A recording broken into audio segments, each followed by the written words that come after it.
ஆதியாகமும் 37வது அதிகாரத்தை எடுத்துக்கொள்ளுங்கள். ஆதியாகமும் 37ஆம் அதிகாரத்திலே 37ஆம் அதிகாரம் 10வது வசனத்தை நம்ம வாசிக்க போகிறோம். இதை அவன் தன் தகப்பனுக்கும் தன் சகோதரருக்கும் சொன்னபோது அவன் தகப்பன் அவனை பார்த்து, நீ கண்ட இந்த சொப்பனம் என்ன? நானும் உன் தாயாரும் உன் சகோதரரும் தரை மட்டும் குனிந்து உன்னை வணங்குவோமோ என்று அவனை கடிந்து கொண்டான்.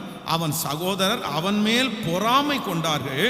அவன் தகப்பனோ அவன் சொன்னதை மனதிலே வைத்திருந்தான். நீங்கள் அப்படியே 20வது வசனத்திற்கு வாங்க. 19:20.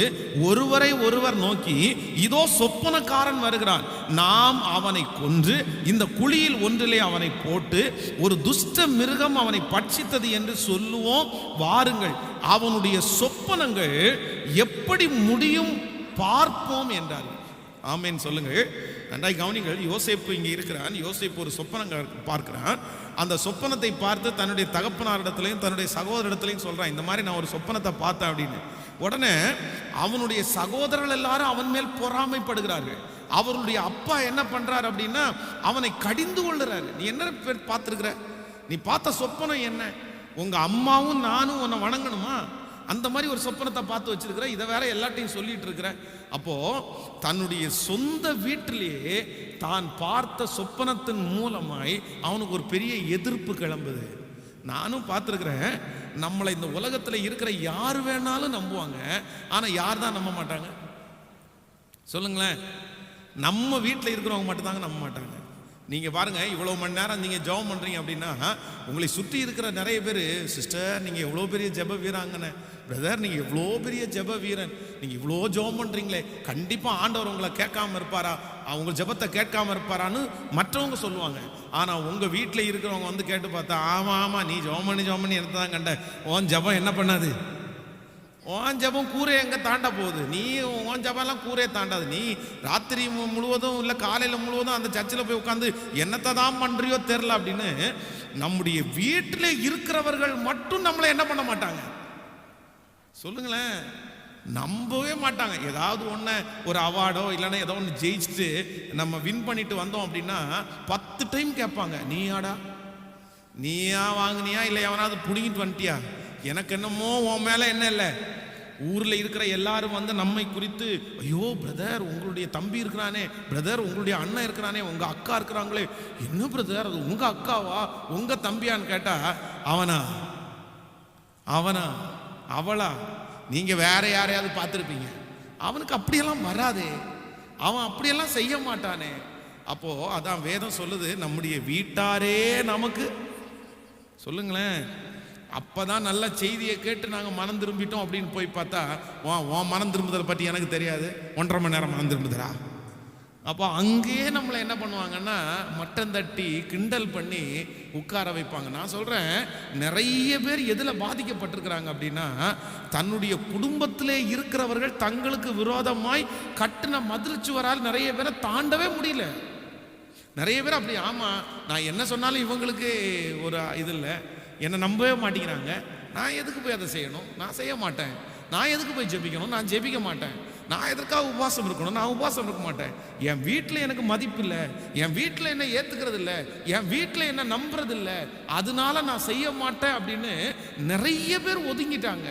ஆனால் கர்த்தர் என்ன சொல்றார் அப்படின்னா, இந்த யோசேப்பு தன்னுடைய வீட்டிலே இருக்கிற தன்னுடைய தகப்பன் தன்னுடைய சகோதரர்கள் எல்லாரும் இவனை பிடிச்சு கொண்டு போட்டுருவோம், இவன் சொப்பனம் எப்படி நிறைவேறது பார்க்கலாம் அப்படின்னு சொன்னாங்க. ஆனா கர்த்தர் அவனுடைய கரத்தை பிடித்து தன்னுடைய சகோதரர்கள் சொன்ன அத்தனை மதில் சுவர்களையும் கர்த்தர் இடித்து போட்டு அவனை அந்நிய தேசத்தில் ஆண்டவர் ஒரு பெரிய அதிபதியாய் மாற்றினார். கர்த்தர் ஒரு பெரிய ராஜாவாய் மாற்றினார். நீங்களும் நானும் ஆராதிக்கிற தேவன் யார் தெரியுமா? நீங்களும் நானும் வணங்குகிற தேவன் யார் தெரியுமா? நம்ம கூட பிறந்த உடன்பிறப்பு, இரத்த சம்பந்தமான உறவுகள். இரத்த சம்பந்தமாய் நம்முடைய வீட்டில் இருக்கிறவங்க, நம்முடைய குடும்பத்தாரே நமக்கு விரோதமாய் மதில் சுவர் கட்டினாலும் அதையும் தாண்டி நம்மளை வளர பண்ணுகிற ஒரு நல்ல தேவனைத்தான் நீங்களும் நானும் ஆராதிக்கிறோம். நான் இன்னைக்கு நம்புறேன், நான் இன்னைக்கு விசுவாசிக்கிறேன், இந்த ஜெபத்தில் இருக்கிற ஆண்டவருடைய பிள்ளையே, உங்களுடைய வீட்டார், உங்களுடைய சகோதரர்கள், உங்களுடைய குடும்பத்தில் இருக்கிறவர்கள் உங்களை குறித்து கட்டின மதில் சுவர்களை கர்த்தர் இடித்து போட்டு ஆண்டவர் உங்களை அரையணையில கொண்டு போய் உட்கார வைக்க போறார். சிங்காசனத்தில் ஆண்டவர் உங்களை கொண்டு போய் உட்கார வைக்கிறார். எப்படி யோசேப்பை கர்த்தர் கொண்டு போய் உட்கார வைத்தாரோ அதே போல கர்த்தர் அவர்களுடைய வார்த்தையை அழித்து போட்டு நம்மை கர்த்தர் கொண்டு போய் உட்கார வைக்க போகிறார். விசுவாசிக்கிறீங்களா? நம்புறீங்களா? நான் நம்புறேன். ஆமென் சொல்லுங்கள். கைகளை அசைத்து ஒரு ஹல்லேலூயா சொல்லுங்க. நான் மறக்க முடியாத ஒரு சம்பவம் என்னுடைய வாழ்க்கையில் இருக்கிறது. என்னுடைய வீட்டிலே ஒரு நல்ல நிகழ்ச்சி ஒன்று நடக்க போகுது. அதாவது அந்த நல்ல நிகழ்ச்சி நடப்பதற்காக எங்கள் அக்காவுடைய திருமண காரியத்திற்காக அந்த திருமணத்தை எப்படியெல்லாம் பண்ணலாம், என்ன பண்ணலாம் அப்படின்னு சொல்றதுக்காக பேசுறதுக்கு ஒரு 4 பேர் எங்கள் வீட்டில் வந்திருக்கிறாங்க. அப்போ எங்களுடைய சொந்தத்தில் இருக்கிற ஒரு 4-5 பேர் அதை பேசிகிட்டு இருக்காங்க. பேசிகிட்டு இருக்கும்போது நான் அன்னைக்கு சின்ன பையன்தான், ஆனாலும் கொஞ்சம் துடுக்கா பேசுறது மாதிரி ஏதோ ஒரு வார்த்தையை நான் அது முன்னாடி பேசிட்டேன். இந்த விஷயத்தை இப்படி பண்ணலாமே அப்படின்னு பேசின உடனேயே எங்கள் வீட்டில் இருந்த ஒரு முக்கியமான ஒரு நபர் என்ன பார்த்து, ஆமாம் கொஞ்சம் வாய் மூடிட்டுரு, உன் தலையெல்லாம் என்னடா தலை அப்படின்னா மண்டையில் மசாலா இருக்கான்னு கேட்பாங்கல்ல, மண்டையில் ஃபுல்லாக களிமண் தான் இருக்குன்னு சொல்லுவாங்கல்ல. அவர் என்ன சொல்ல வர்றார் அப்படின்னா, நீ ஒன்றும் ஆலோசனை சொல்ல வேண்டாம், நீ ஒன்றும் எங்களுக்கு ஐடியா சொல்ல வேண்டாம், உன்னுடைய தலை சாணி சுமக்கிற தலை, அதுக்கு தான் லாயக்கு, உன் மண்டையில் எந்த மசாலாவும் இல்லை, நீ போயிரு அப்படின்னு சொல்லி எல்லாருக்கும் முன்னாடி வச்சு அவர் சொல்லிட்டாரு. சொன்ன உடனே நான் வெட்கப்பட்டு அந்த இடத்துலேருந்து வந்தேன். அதை அந்த இன்சிடென்ட் என்னால் மறக்கவே முடியல.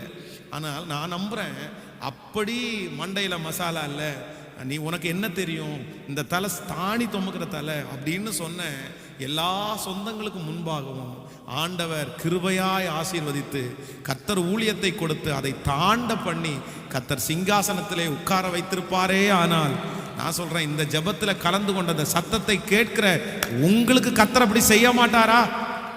கர்த்தர் அப்படி செய்ய மாட்டாரா? அப்ப அந்த மசாலா இல்லாத தலையில தான் கர்த்தர் ஞானத்தை வைக்கிறார். அந்த சாணி சுமக்கிற தலையில தான் கர்த்தர் தரிசனத்தையே வைக்கிறார். என் ஆண்டவருக்கு ஞானிகளை வெட்கப்படுத்துறதுக்காக உலகத்திலே பைத்தியங்களை தெரிந்து கொண்ட ஒரே தெய்வம் நான் ஆராதிக்கிற எங்கள் தெய்வம். அவர்தான் ஞானிகளை வெட்கப்படுத்துறதற்கு பைத்தியங்களை தெரிந்து கொண்டார். சோ உங்களுடைய குடும்பத்தில் இருக்கிறவர்கள் உங்களுக்கு விரோதமாய் கட்டின மதில் சுவரை தாண்ட அவரே பலன் தருவார், கர்த்தரே பலன் தருவார். அதனால கூட பிறந்தவங்க இப்படி சொல்றாங்களேன்றதுக்காக ஆண்டவருடைய பிள்ளைகள் என்ன பண்ணக்கூடாதுன்னா சோர்ந்து போகக்கூடாது. கணவன் தான் சில நேரத்தில் நமக்கு எதிரியா இருப்பார், மனைவி தான் சில நேரத்தில் எதிரியா இருப்பாங்க, அம்மா அப்பா தான் எதிரியா இருப்பாங்க. அதெல்லாம் நீங்க கர்த்தர் சமூகத்திலே அழுகிறதற்காக பயன்படுத்திக்கணும். ஆமென் சொல்லுங்கள். ஆண்டவரை நெருங்கிறதற்கும் ஆண்டவரை நேசிக்கிறதற்கும் ஆண்டவரை பிடிச்சிக்கிறதுக்கு தான். உங்க மனசை காயப்படுத்துற எல்லாத்தையுமே நீங்க எதுக்கு பயன்படுத்தணும் அப்படின்னா தேவனோட நெருங்கிறதுக்கு பயன்படுத்தணும். என் வாழ்க்கையில இருக்கிற ஒரு சீக்ரெட் அதுதான். ஆண்டவருடைய பிள்ளையே, எந்த இடத்துல நான் காயப்பட்டாலும் எந்த இடத்துல மனசு கஷ்டப்பட்டாலும் அதை ஆண்டவரோட நெருங்கிறதுக்கு நான் அதை பயன்படுத்திடுவேன், ஆண்டவரை நேசிக்கிறதுக்கு பயன்படுத்துவேன். யாராவது ஒருத்தர் மனசை வருத்தப்படுத்துற மாதிரி பேசிட்டாங்க அப்படின்னா நேராக போய் பலிபடத்துலையோ எங்கேயோ ஒரு இடத்துல உட்காந்து அழுதுட்டு, ஆண்டவரே அவங்க எல்லாம் மாயதான், அவங்க என்னை வருத்தப்படுத்திட்டாங்க, ஆனால் இது வரைக்கும் இவ்வளோ தப்பு பண்ணி என்னை ஒரு நாள் கூட நீங்கள் வருத்தப்படுத்தவே இல்லையா ஆண்டவரே, நீங்கள் எவ்வளோ நல்ல ஒரு ஆண்டவரே. என்னுடைய மனதிலே வருகிற என்னை கஷ்டப்படுத்துகிற ஒவ்வொரு கஷ்டத்தையும் நான் இன்று வரையிலும் இப்படிதான் பயன்படுத்தி இருக்கிறேன். ஆனால் ஆண்டவருடைய பிள்ளைகள் ஒன்றை கற்றுக்கொள்ளுங்கள், உங்களை யார் வருத்தப்படுத்தினாலும் உங்க மனசை கஷ்டப்படுத்தினாலும் அதை உங்களுக்கு துக்கப்படுத்துவதற்காக கர்த்தர் அனுமதிக்கல, அது ஆண்டவரோட நீங்க நெருங்கிறதற்காக கர்த்தர் உங்களுக்கு அனுமதிக்கிறார். அல்லேலூயா. வேதாகம கல்லூரியிலே நான் ஃபைனல் இயர் படிக்கும்போது எல்லாரும் என்னை ஒரே ஒருத்தனை ஒதுக்கினார்கள். மொத்த ஸ்டூடெண்ட்டும் சேர்ந்து அவங்க மொத்த பேரால் நான் ஒரே ஒருத்தன் ஒதுக்கப்பட்டேன். ஆனால் அந்த மொத்த பேரும் எனக்கு விரோதமாக ஒதுக்கப்பட்டு தனி ஒரு ஆளாக இருக்கும்போது பெருமைக்காக சொல்லலாம் ஆண்டவருடைய பிள்ளைகளே, இரவு 10 மணிக்கு மொட்டை மாடியில் போய் வெறும் சிமெண்ட் தரையில் முழங்கால் படிட்டு, அதுவும் குறையெல்லாம் சொல்ல மாட்டேன், இவங்க என்ன இப்படி பண்ணுறாங்களே அவங்க என்ன இப்படி பண்ணுறாங்களே அவங்க முன்னாடி ஆசீர்வதிங்க அப்படின்னு எல்லாம் சொல்ல மாட்டேன். இவங்க எல்லாரும் என்னை வெறுக்கும் போது ஆண்டவருடைய அன்பு எனக்கு ரொம்ப பெருசாக தெரிஞ்சிருச்சு. அவர் என்னை ஆற்றுறது, அவர் என்னை தேற்றுறது, ஐயோ ரொம்ப பெருசாக தெரிஞ்சு. அதனால அப்படியே புகழ்ந்து புகழ்ந்து புகழ்ந்து அப்படியே ஆனந்த கண்ணீர் விடுவேன். துக்கத்தினால கண்ணீர் விட மாட்டேன், ஆண்டவருடைய அன்பை நினைச்சு அழுவேன். ஆனால் அதெல்லாம் இன்றைக்கி என் தலையின் மேல் கிரீடமாக இருக்கிறத நான் பார்க்குறேன். அதனால் உங்களை ஒதுக்கும் போது, உங்களை பகைக்கும் போது, உங்களை வருத்தப்படுத்தும் போது, உங்களை தனிமைப்படுத்தும் போது நீங்கள் அதையெல்லாம் எதுக்கு பயன்படுத்தணும்? சொல்லுங்க. ஆண்டவரை நேசிக்கிறதற்கு, ஆண்டவரோட ஒப்புரவாகிறதற்கு, ஆண்டவரை புகழ்றதுக்கு அதை பயன்படுத்துவோம். கணவனார் காயப்படுத்திட்டாரா, உடனே ஆண்டவரத்துல போய் சொல்லணும், ஆண்டவரே உங்களை மாதிரி நல்லவர் யாருப்பா இருக்கா. மனைவி வருத்தப்படுத்திட்டாங்களா, உடனே ஆண்டவரத்துல போய் சொல்லணும். என்னதான் இருந்தாலும் அவ மனைவி தான் ஆண்டவர், என்னதான் இருந்தாலும் அது கணவன் தான் ஆண்டவர், என்னதான் இருந்தாலும் அது மண்ணு தானே, அது என்னை வருத்தப்படுத்த தான் செய்யும். ஆனா நீங்க என்னை வருத்தப்படுத்தாத தெய்வம். ஹல்லேலூயா.